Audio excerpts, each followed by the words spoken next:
Before humans set foot in the frozen lands of the north, before science understood the harsh journeys of migration, there already existed a world where life was always moving in order to survive.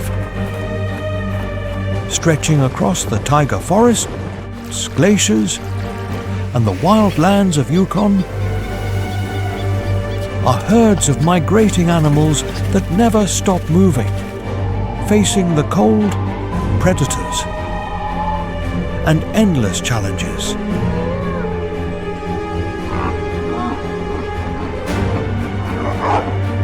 A relentless journey, harsh and brutal. Wild Yukon.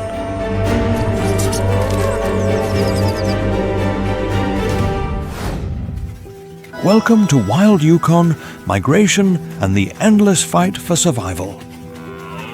Please give us a like and subscribe to the channel to motivate us to create more quality content.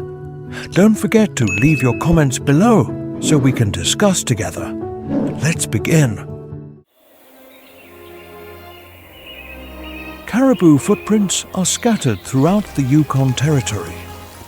This region is located in the extreme northwest of Canada and covers more than 482,000 square kilometers, making it approximately 1.3 times larger than the state of California in the United States.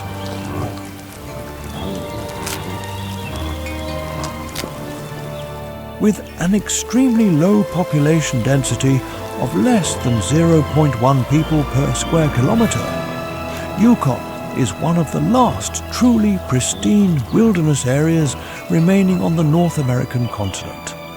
The name Yukon comes from the Gwich'in word meaning whitewater river, referring to the Yukon River.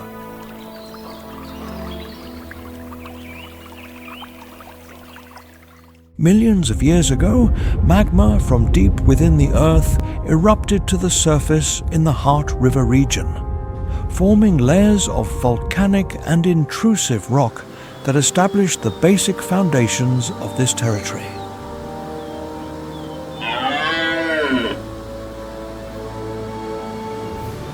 Over millions of years, tectonic plates collided and elevated the land, transforming ancient seabeds into towering mountains.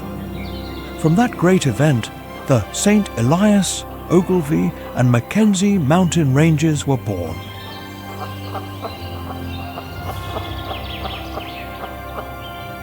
The most iconic symbol is Mount Logan, standing at 5,959 meters tall, a testament to the tectonic forces that shaped the entire landscape of the continent's northwest.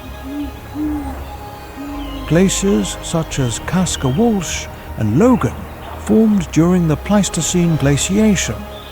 They eroded the rock and carved deep U-shaped valleys, creating the basis for the complex network of waterways that flow into the Yukon River.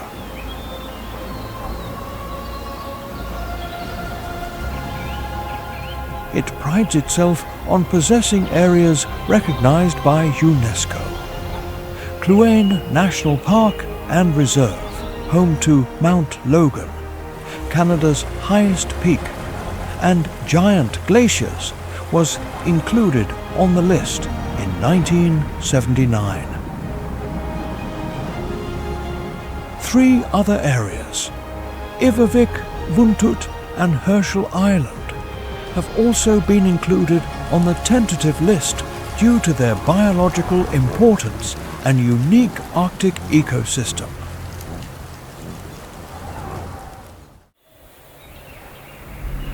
Depending on the area, temperatures can vary drastically. Yukon is home to a pristine and diverse ecosystem where life develops in harmony between northern forests, taiga and alpine tundra. According to the official Yukon government portal, about 42,000 caribou were estimated to migrate seasonally through Yukon in 2024, belonging to two main subspecies, the barren ground caribou and the woodland caribou.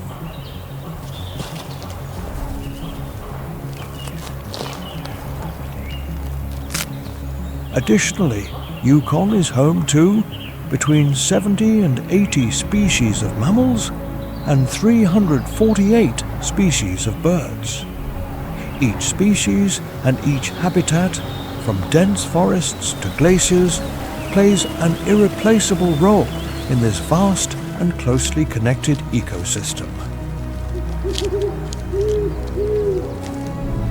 Autumn in Yukon lasts from August to October, when the cold air and golden foliage announce nature's elegant transition.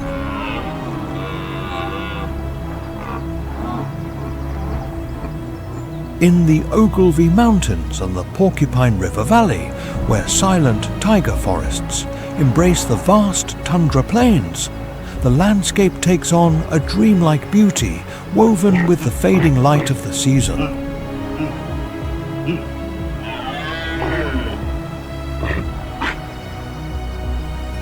It is here that the caribou herds begin their migration, preparing to cross the wilderness in search of refuge before the imminent freezing winter.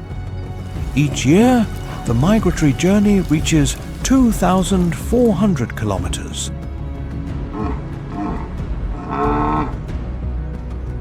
They travel from breeding areas in the extreme north of Yukon, crossing the rugged terrain of the Ogilvy Mountains and heading down toward the Porcupine Valley.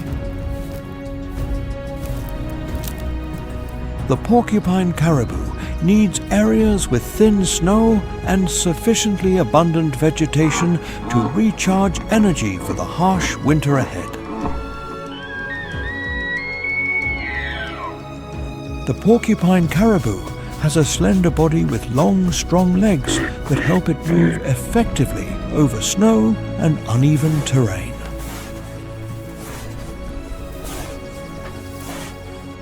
Its thick, double-layered fur changes color according to the season, brownish-grey in summer and lighter in winter, to provide both thermal insulation and camouflage. Both males and females have antlers. Male antlers are large with complex branching, while female antlers are smaller but are kept longer to protect their food sources during the winter.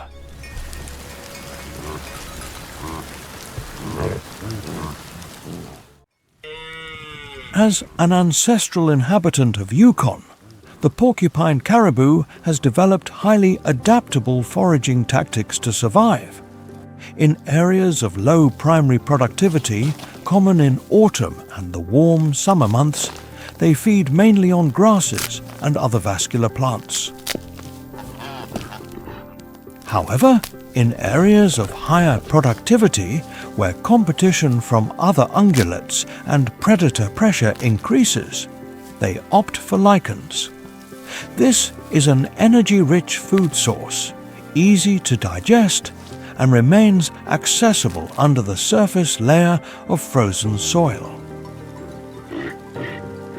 Their journey is deeply linked to the traditional knowledge of indigenous communities such as the Gwich'in and Vuntut Gwich'in, peoples who have lived and hunted alongside the caribou for thousands of years. In that tradition, there exists the concept of the lead caribou, individuals that guide the entire herd through the migration. Interviews with native hunters reveal that females usually lead in autumn and spring, navigating difficult terrain, locating food, and avoiding snowstorms. Males only take command when the snow is deeper and greater physical strength is required to break the trail. By crossing the Ogilvy Mountains and the Porcupine Valley in autumn, The caribou are not just migrants in search of food. They are actively shaping the entire ecosystem. Recent ecological studies by the Alaska Department of Fish and Game show that caribou manure contains key nutrients, especially nitrogen. By dispersing across the tundra, these nutrients help restore the primary productivity of high-altitude grasslands. This creates a domino effect that allows the tundra to recover faster after periods of drought or late thaws. Autumn is also when the caribou begin to display more complex social behaviors. Calves born in early summer are already large enough to follow the herd, turning autumn into a season of natural training. In the low mountainous areas of Ogilvy, the phenomenon of collective antler shedding in males has been observed. Old antlers fall off to prepare for the next winter cycle. This is also the pre-rut phase when testosterone levels rise, making males aggressive, bellicose, and more alert than usual. They can mate with several or even dozens of females continuously for a few days. Conversely, females must balance two key survival roles: maintaining a constant migratory pace while selecting high-quality mates to ensure strong genetics.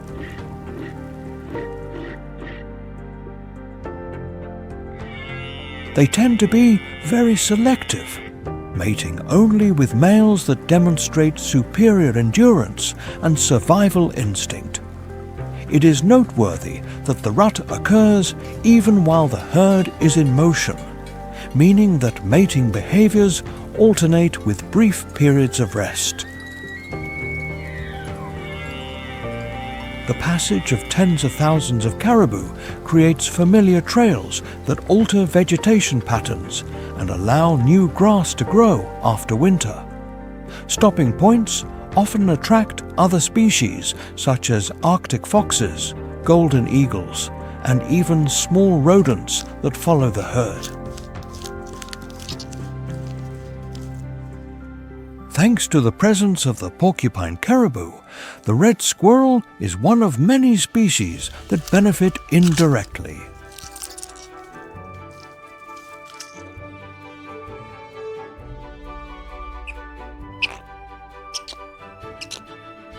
Small but full of energy, they spend most of their time collecting and storing cones, especially from white spruce and lodgepole pine, in caches called middens.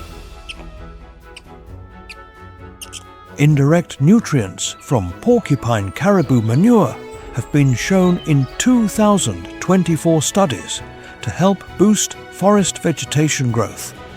As a result, the production of cones, an essential food source for the red squirrel, has increased significantly.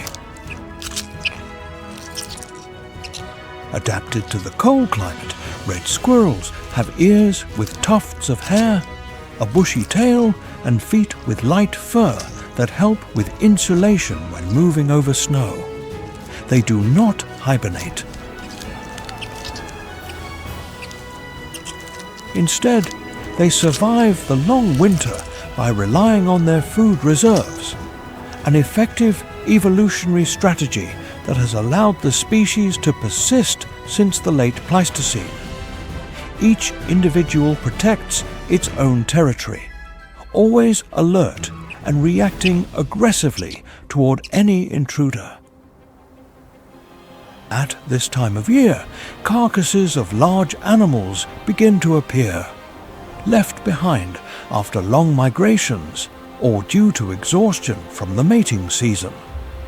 This is when the raven begins its phase of maximum activity, accumulating energy reserves for the long and harsh winter. They closely follow the movement of ungulates, ready to take advantage of any opportunity.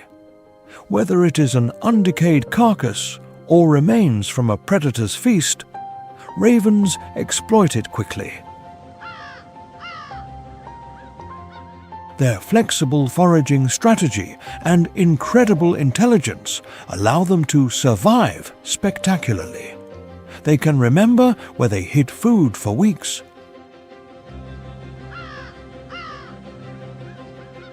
Ravens are also famous for their clever distraction tricks, faking alarm calls to deceive others, stealing food, and even harassing larger birds like the bald eagle to snatch carrion from them.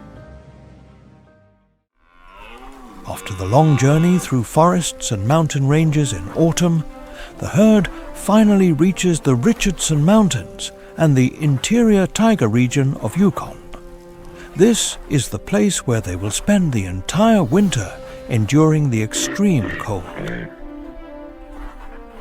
Winter in Yukon usually begins in late October and lasts until April, with average temperatures ranging between -20 degrees Celsius and -40 degrees Celsius, and occasionally dropping even lower.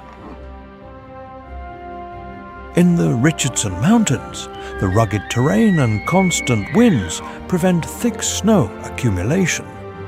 Thanks to this, many areas expose the lichen layer just below the surface, an essential food source that helps the caribou maintain its energy. In addition to the porcupine caribou, the 40-mile caribou is another characteristic subspecies found in northern North America. These two herds share common ancestors, but geographical separation and differences in habitat have led to notable distinctions in their behavior.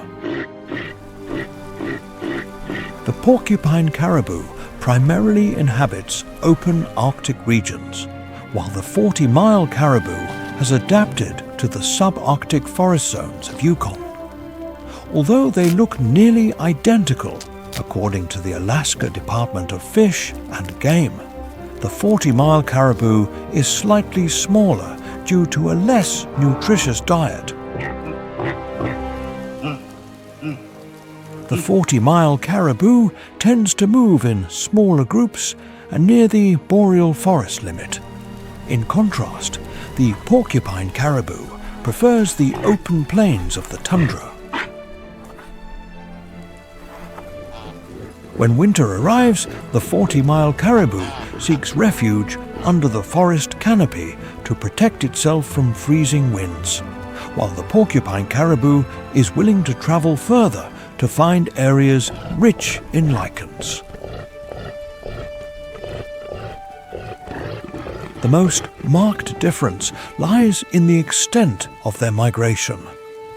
The porcupine caribou is famous for its great migration of thousands of kilometers each year, one of the longest land migrations of any mammal species.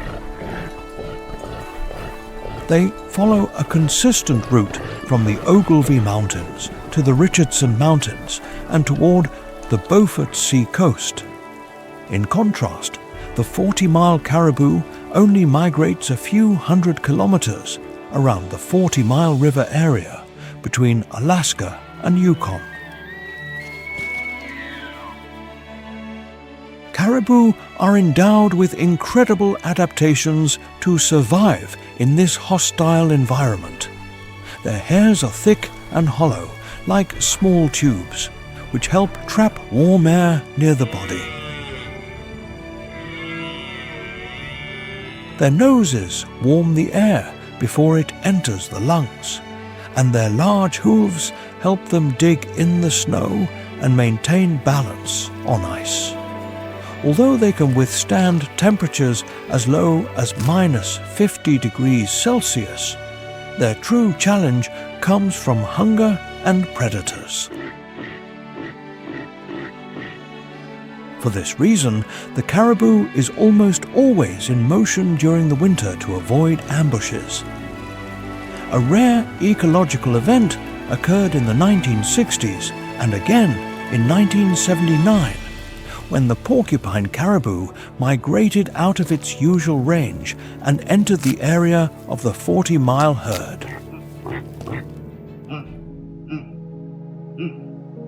Interestingly, there was no conflict between the two herds. Instead of competing, they quietly avoided each other as if guided by a common instinct, providing a powerful testimony to the profound balance that nature and the Creator have bestowed. While the other subspecies are seasonal visitors, the boreal woodland caribou considers the Richardson Mountains its home year-round.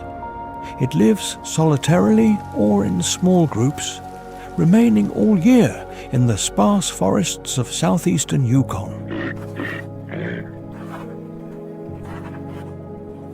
By relying almost entirely on lichens without needing to share the habitat with large herds, the reduced competitive pressure allows them to focus on conserving energy and maintaining distance from predators. This survival strategy requires extreme vigilance and excellent camouflage thanks to its dark brown or ash-grey fur. The hair around the neck and shoulders is darker to retain heat and blend in with the understory.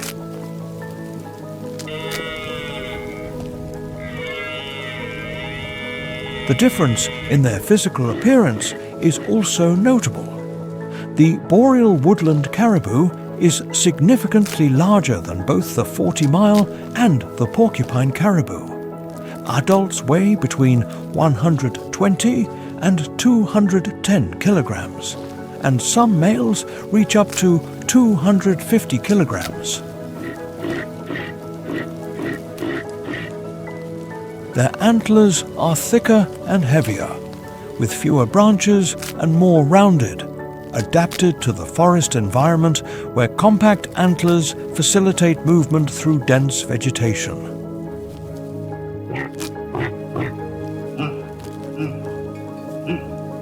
Unlike the long and twisted antlers of the tundra caribou, remaining in the same territory all year gives the boreal woodland caribou a profound knowledge of its environment.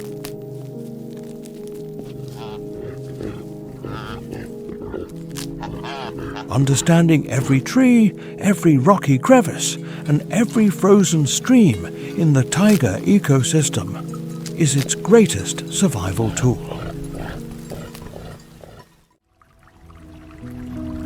Beneath the rivers of this land lies a fish with an amazing life cycle, the Chinook salmon. They migrate more than 3,200 kilometers from the ocean into the Yukon River to spawn, and then end their lives, a poignant but essential process for the ecosystem. Although they do not eat during the nearly 3-month journey, they transport nutrients from the sea upriver, enriching the forests and mountains through their bodies rich in nitrogen and phosphorus.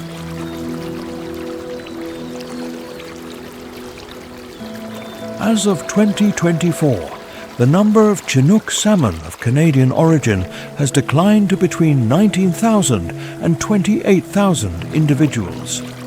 This has led the government to decree a 7-year fishing ban.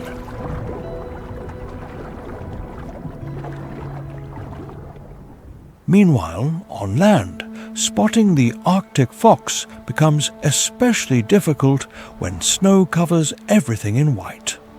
It is a slender creature, but with incredible endurance, that lives year-round in these mountainous areas.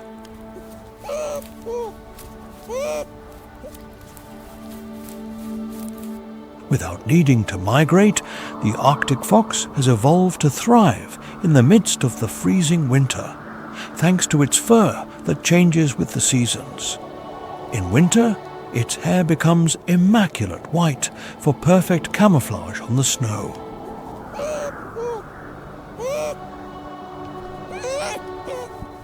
Then it changes to brownish-grey in summer to blend in with the moss and rocks. That white winter fur is actually twice as thick as the summer fur, providing vital thermal insulation for the entire body. This thickening of the hair does not occur at random. The Arctic fox possesses a biological clock very sensitive to the photoperiod, that is, the duration of daily sunlight.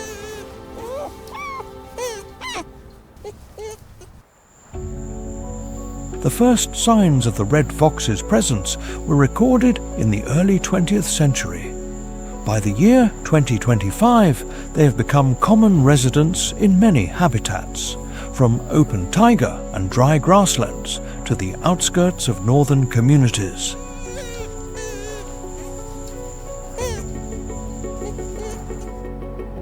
Their permanent presence in the subarctic zone is a clear reflection of climate change. As winters shorten, the snowpack thins and freezing time is reduced, living conditions are increasingly favorable for species adapted to more temperate environments.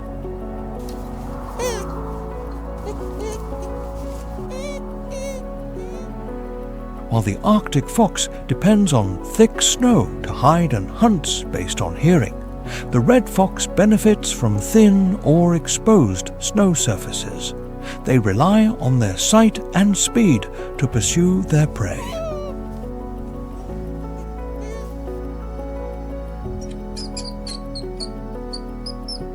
Unlike the Arctic fox, an expert long adapted to the snowy environment, the red fox is approximately 20% to 30% larger. It possesses an extremely flexible survival strategy.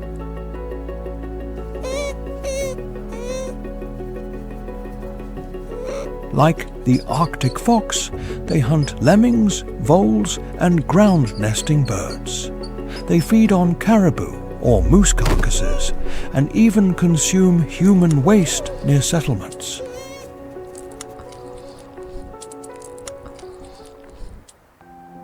However, the red fox rarely stores food, a technique known as caching, which allows leftovers to be buried under the snow for later consumption during winter, something the Arctic fox does frequently.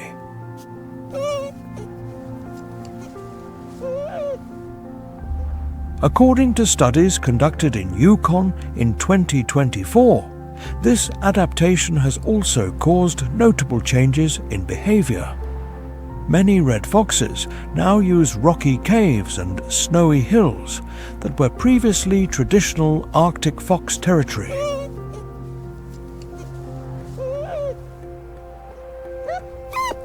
This creates direct competition for breeding space and seriously threatens the survival of Arctic fox cubs. The expansion of the red fox is a severe ecological warning.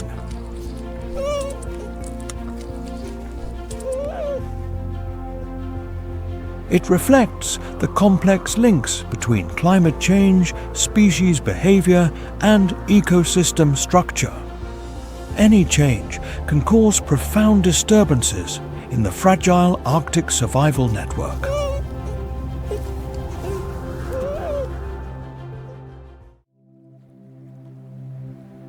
In addition to competition from the red fox, one of the most important food sources for the Arctic fox, the lemming, is also fiercely contested by the snowy owl.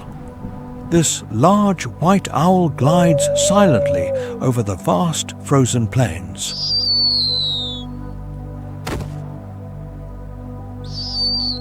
The snowy owl is the typical winter hunter of the Richardson Mountains and the interior taiga of Yukon. Hunting both day and night, lemmings represent more than 70% of its diet during the breeding season.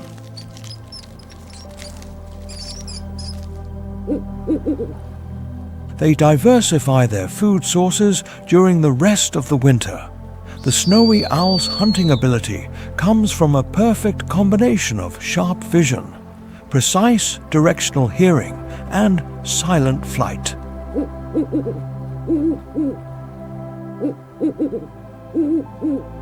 Unlike most owls, which are nocturnal, the snowy owl hunts at any time. This makes it a formidable rival even when the Arctic fox or red fox lurks nearby.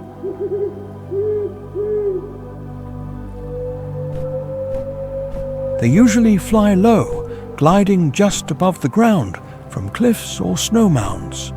Then they suddenly dive at high speed, with their knife-sharp talons sinking directly into the prey.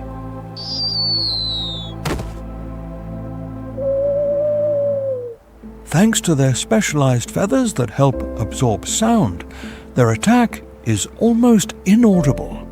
This prevents the target from reacting in time to the imminent danger.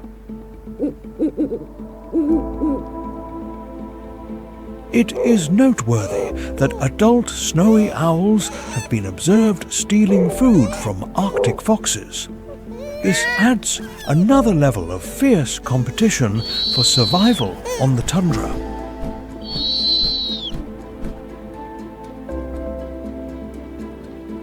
Although they are not permanent residents, they patrol the area from east to west throughout the winter, instead of migrating south. According to 2024 findings from Project Snowstorm, this winter has seen an increase in the number of snowy owls in northwestern Canada.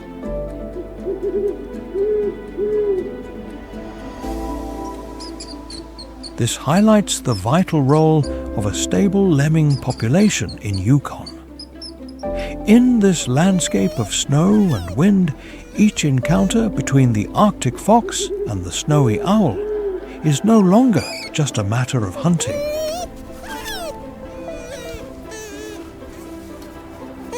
It is a race for survival, where sharp eyes and sharp talons become the ultimate weapons.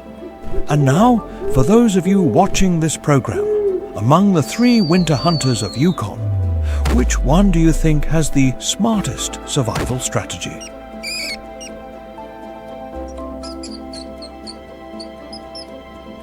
The Arctic fox, the red fox, or the snowy owl? Leave your answer in the comments below. The clashes between foxes and snowy owls are of little importance to the caribou.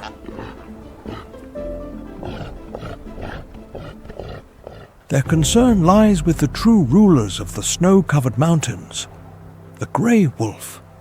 It is the alpha predator of the taiga ecosystem, one that seems to awaken as soon as the snow begins to thicken.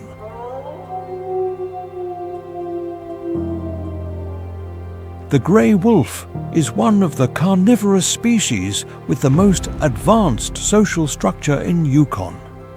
According to the Yukon Department of Environment in 2024, the population is estimated at about 4,500 to 5,000 individuals, scattered throughout the boreal forests and tundra.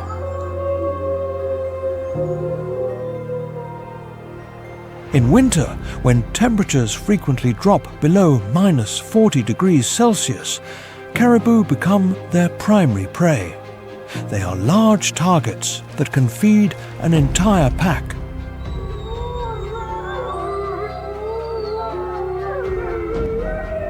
Wolf packs, which usually consist of between 5 and 12 members, track caribou over dozens of kilometers. They traverse snow-covered valleys and mountainous forests, terrains favorable for ambush tactics.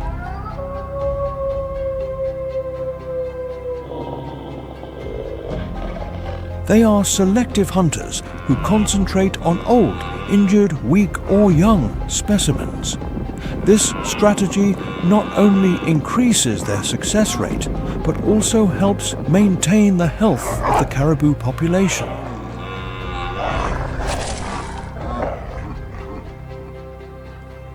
In In response, the caribou also has its own method. Its body temperature drops slightly and its heart rate slows down to only 8 to 12 beats per minute.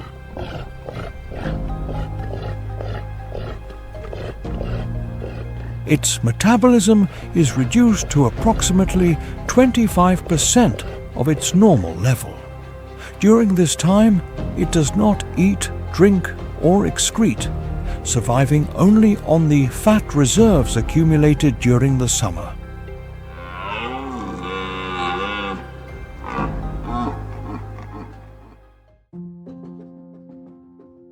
When the thick layer of snow begins to melt and the first warm breezes blow over Yukon, the surviving caribou silently begin a new chapter in their journey of perseverance.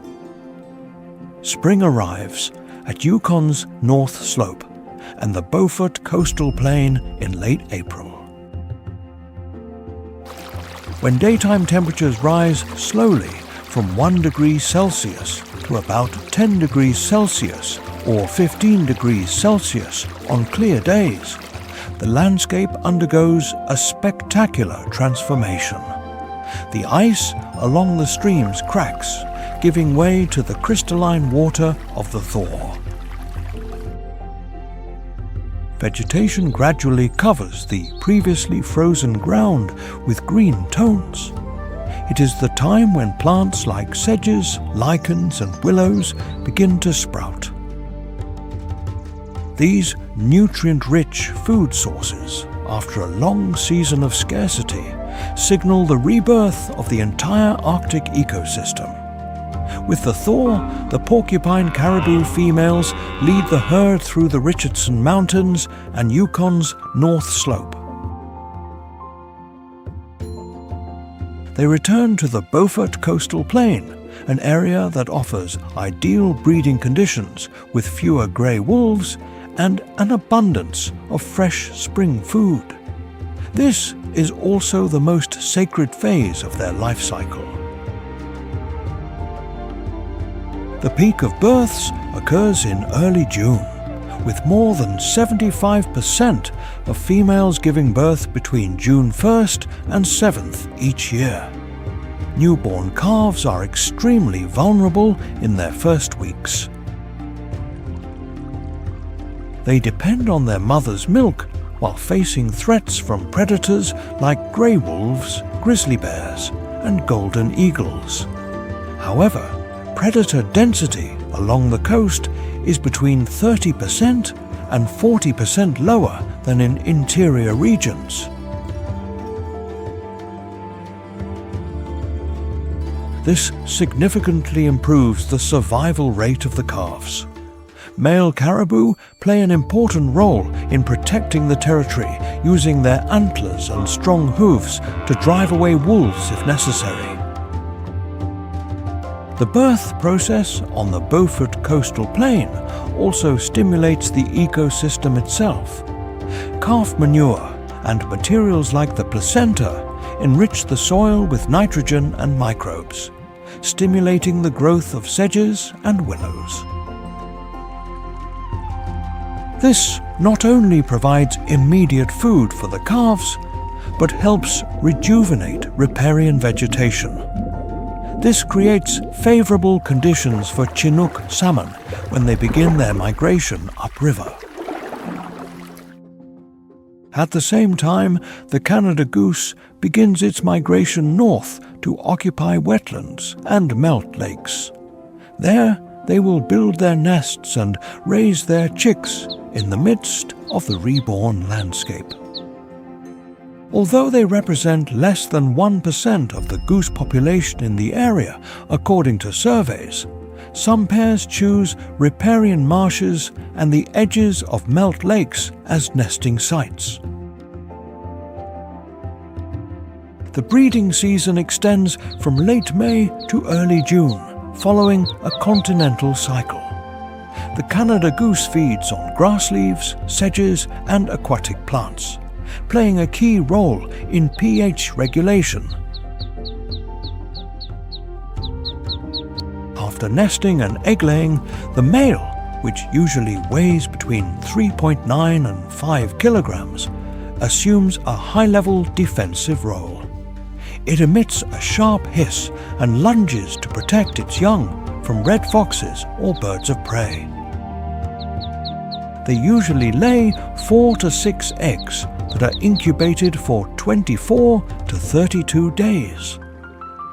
When the chicks hatch, both parents guide them along trails and channels toward fresh pastures to help them adapt quickly. A 2024 report from the United States Fish and Wildlife Service noted that the breeding population increased by 5% over the previous year. This indicates that spring breeding conditions in Alaska and Canada are improving. Offspring are always the hope and the future of their species, but no matter how fiercely they protect them, sometimes it is not enough when the giants of Yukon wake up from their long sleep.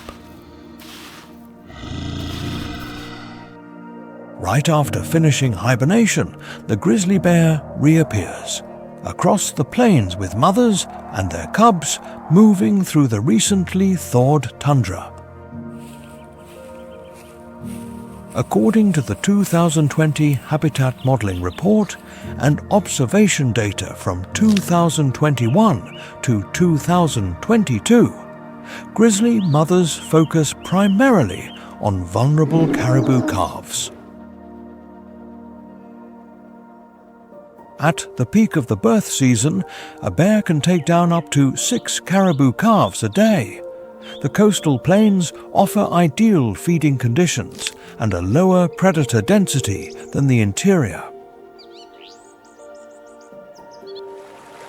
The hunt begins when the grizzly detects the scent of a nearby calf. Using its brute strength and speed, it separates the calf from its mother, often targeting those that are just learning to stand up.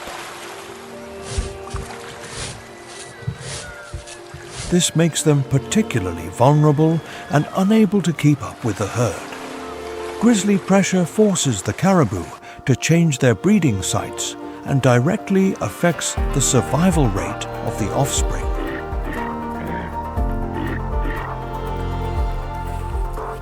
But there is a creature that wakes up even before the grizzly bear.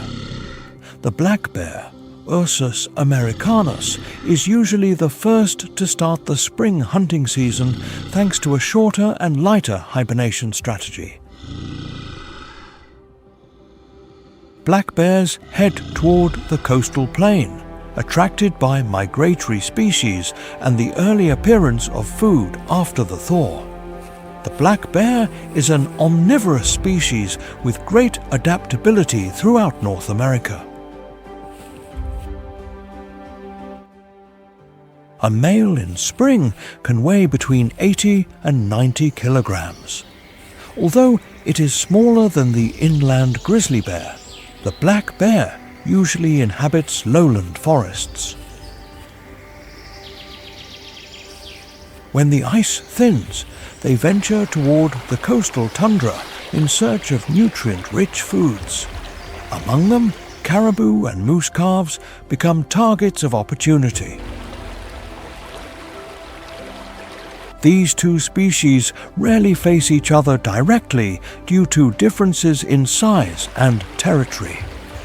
The black bear tends to avoid the high areas where the grizzly concentrates, choosing coastal, riparian regions with fewer predators instead. Unlike the grizzly, the black bear can climb trees to eat berries when summer arrives. They also compete indirectly with scavengers like the Arctic fox and the raven, forming a tight food web. Meanwhile, a new danger quietly approaches from the north. The polar bear, the alpha predator of the icy waters, begins its journey inland from the sea ice off Herschel Island.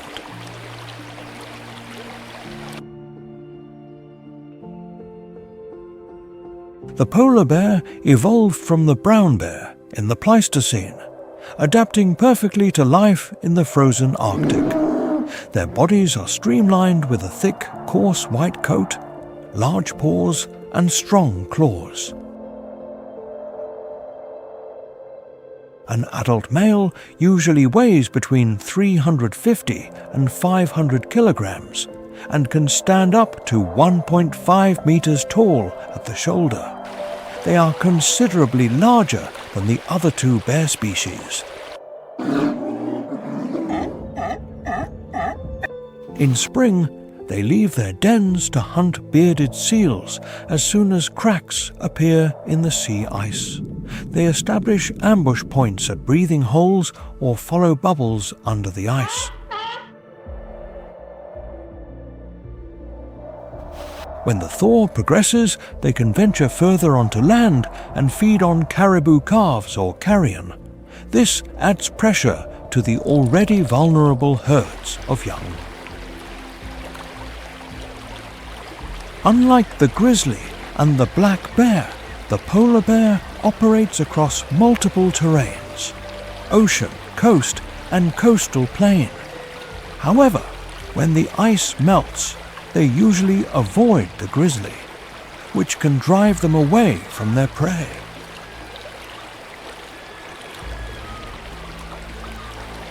As spring arrives and life is reborn, mothers of all species protect and guide their young with courage. Can you guess which of the three bear species usually has the most cubs in a single litter? Leave your answer in the comments. When the porcupine caribou herds leave the coastal breeding areas to return to the interior, it is the sign of summer in the far north. Summer in Yukon extends from June to August, with between 18 and 22 hours of sunlight a day. Maximum temperatures range between 6 degrees Celsius and 26 degrees Celsius. The alpine tundra, which extends across mountain ranges like Ogilvy and Mackenzie, awakens at altitudes between 900 and 2,400 meters, where trees can no longer grow. This place becomes an explosive habitat with wildflowers, lichens, and short grasses that bloom in a brief period of just 45 to 90 days. During this time, temperatures hover around 3 degrees Celsius to 12 degrees Celsius.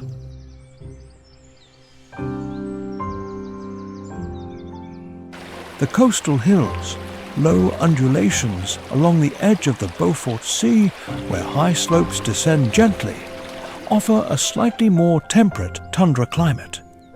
The average summer temperature there is about 4.5 degrees Celsius. This zone has extensive meadows of sedges, lichens, and dwarf willows. It forms a vital transition zone between the Arctic tundra and the boreal taiga to the south. Summer is the season of recovery.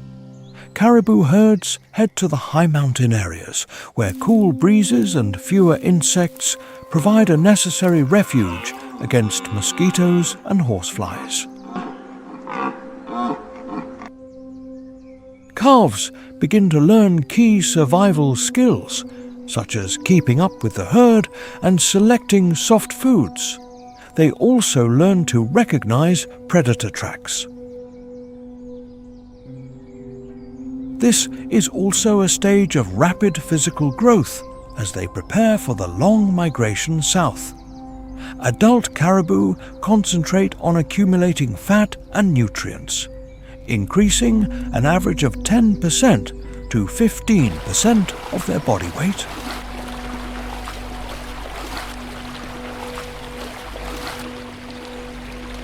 This is possible thanks to the abundant summer vegetation. Caribou cluster together using high ridges to avoid insect clouds and reduce the risk of attacks by grizzly bears or grey wolves.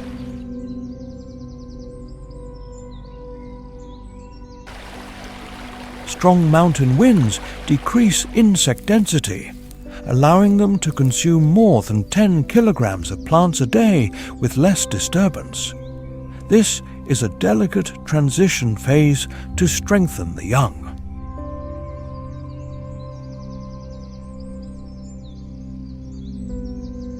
They seek to consolidate the health of the herd and store energy for the imminent migration south.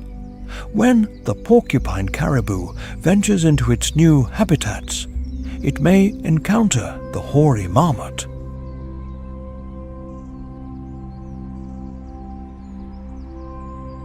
This is a rare sight to see, as this species hibernates for up to 8 months and is only active during the brief summer period.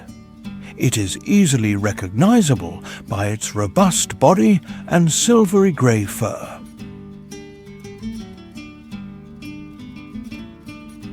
The hoary marmot inhabits rocky slopes and alpine meadows of the tundra and coastal hills. Summer is the only season in which they mate, raise their young and accumulate fat reserves.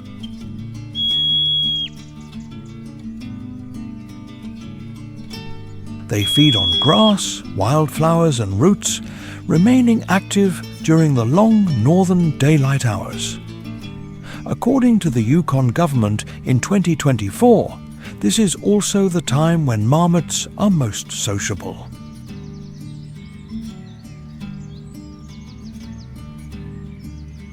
They often stand guard and emit their characteristic alarm whistles at any nearby danger.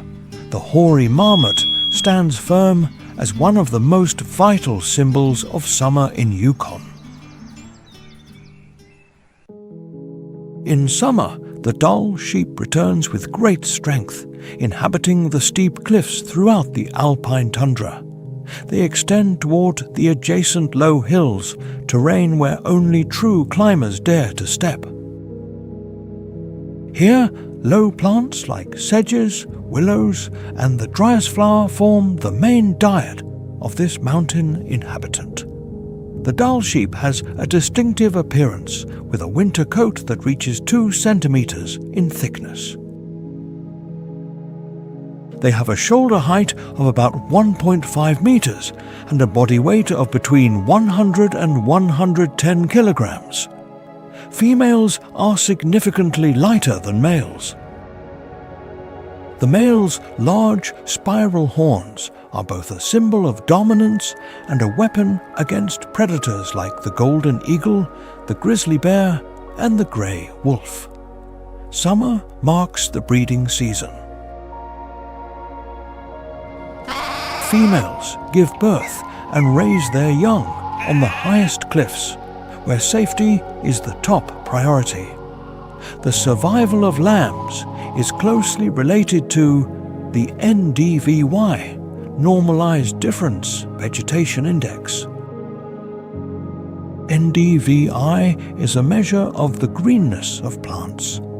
Where vegetation sprouts earlier, the chances of survival for small lambs improve significantly. Summer is also the time when these sheep rely on rugged terrain to reduce predator pressure. This is a clear strategic choice in their survival strategy.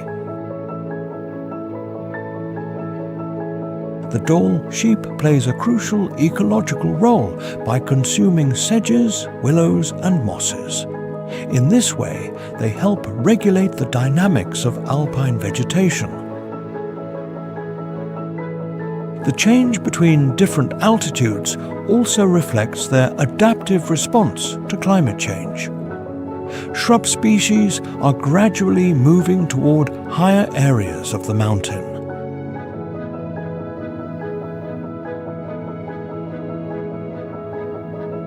This could affect the future food sources of this species. The mountain goat, another master of the vertical world, dominates Yukon's steep cliffs during the short summer months. It is equipped with square, sharp-edged hoofs and flexible footpads. The mountain goat adheres easily to rock walls with slopes greater than 60 degrees.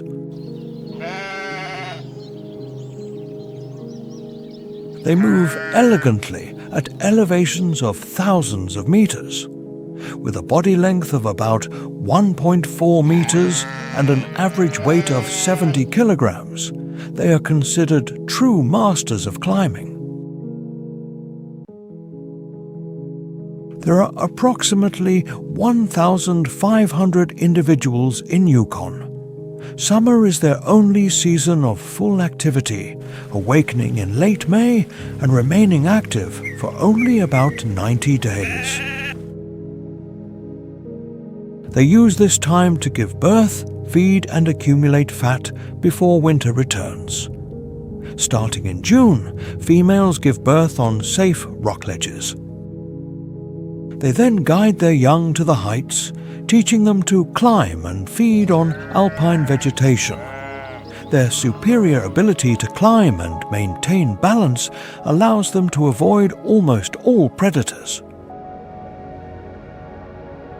Only the golden eagle, the grey wolf, and the grizzly bear represent potential threats. But even they can rarely reach the mountain goat in its vertical environment.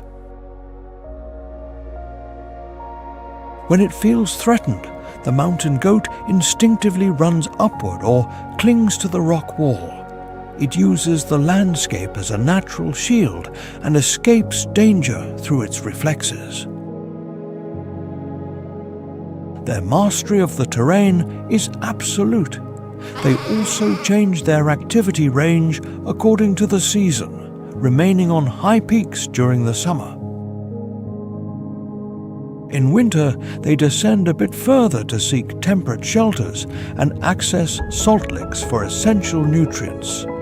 This amazing adaptation to the terrain highlights their role as specialists.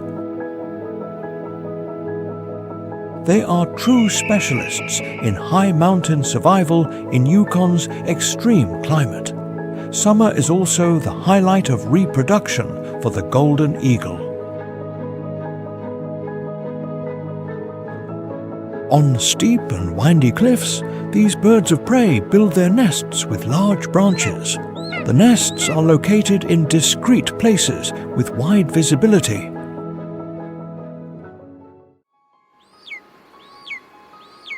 A true symbol of the sky, summer is also the highlight of reproduction for the golden eagle. On steep and windy cliffs, these birds of prey build their nests with large branches. These nests are reused and expanded over the years. They are located in discreet places with wide visibility, far from the reach of predators and ideal for raising chicks.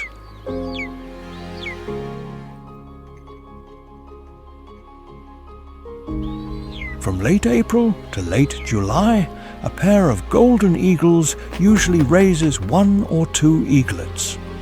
The eggs are incubated and the chicks are kept warm and fed with care. But rearing is not simply about feeding. It is a genuine training process. In the first weeks, the eaglet flaps weakly, waiting for food.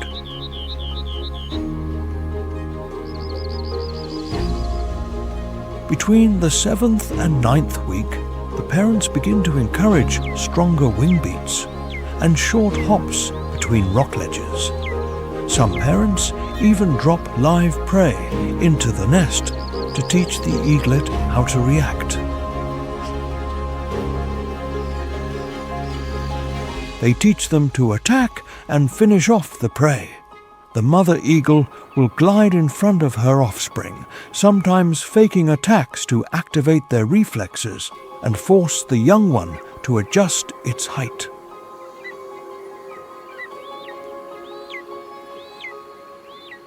Gradually, the eaglet joins brief hunting expeditions, observing tactics and imitating approach techniques.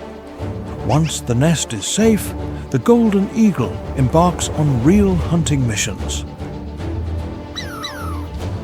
They use diverse strategies depending on the type of prey. For marmots, they use the contour flight technique, flying at low altitude following the relief. They fly only 1 to 5 meters from the ground, then dive at full speed when the target appears. They hold it firmly by the neck or head with their powerful talons.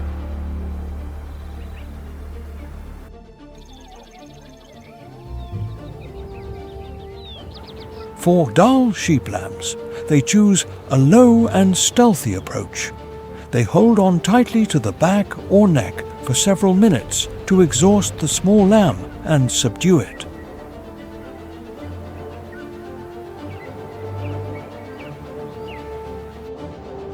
When facing larger prey, such as an adult mountain goat, they can use the push off the cliff strategy.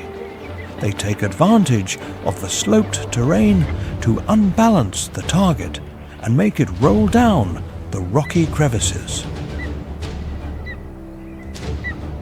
For young or weak goats, they return to the ambush and firm grip style. Strategic flexibility, speed, and sharp intelligence make the golden eagle an incessant aerial threat. They exert ecological pressure that shapes the distribution of marmots, foxes, and lambs throughout the tundra landscape. They are hunters that are not limited to a single species.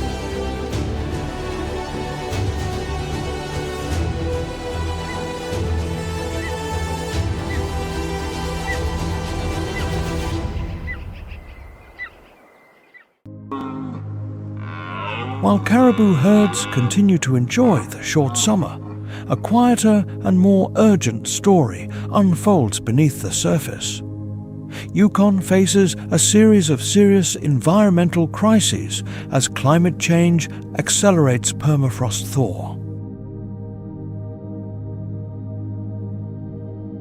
The result is ground subsidence, destruction of infrastructure, and the release of methane gas and mercury into the ecosystem.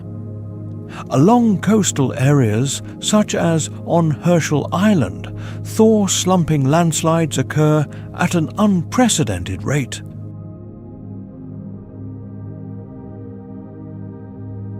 These events accelerate erosion and change the appearance of the entire landscape.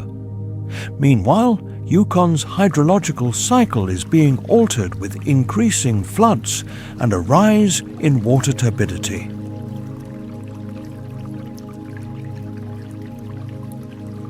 This increases the risk of mercury contamination along the Yukon River basin. Vegetation is changing rapidly with shrubs and boreal forests invading tundra areas.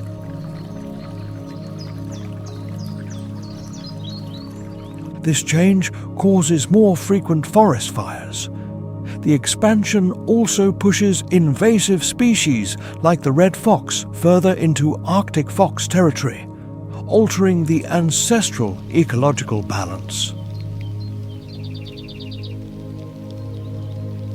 At the same time, iconic species like the porcupine caribou and Chinook salmon are seriously affected by habitat loss.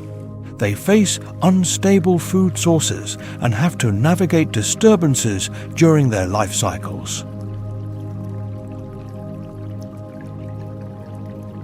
Yukon is in the midst of a climate crisis that clearly illustrates the erosion of the natural foundations of this land. Faced with this pressure, Yukon is proactively adapting through multidimensional solutions based on indigenous knowledge.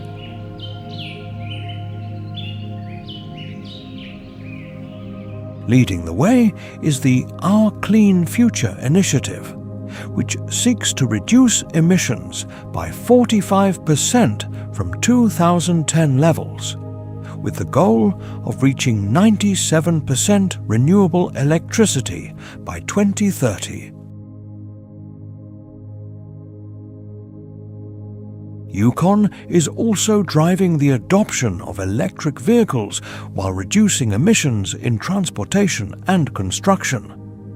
Authorities have developed a network of sensors and geotechnical mapping systems to monitor ground movement.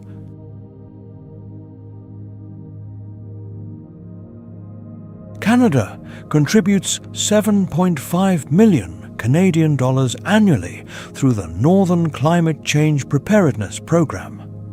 This supports Indigenous communities in improving infrastructure and stabilizing foundations.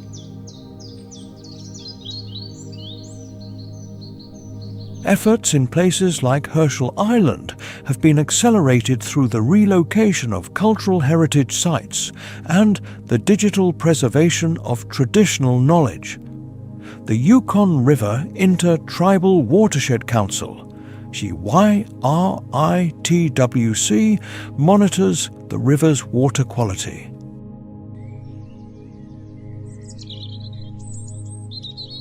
They also lead the restoration of the taiga to rebuild ecological corridors and absorb millions of tons of carbon dioxide. These strategies protect the vital flow and natural heritage of this land for future generations. But Yukon needs more than that. It needs individuals to act. If you have ever witnessed the majesty of its wildlife, do not hesitate to share your experience in the comments.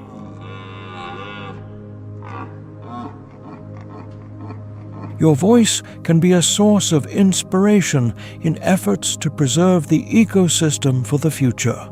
Don't forget to like, subscribe, and hit the bell to join us on our next expedition.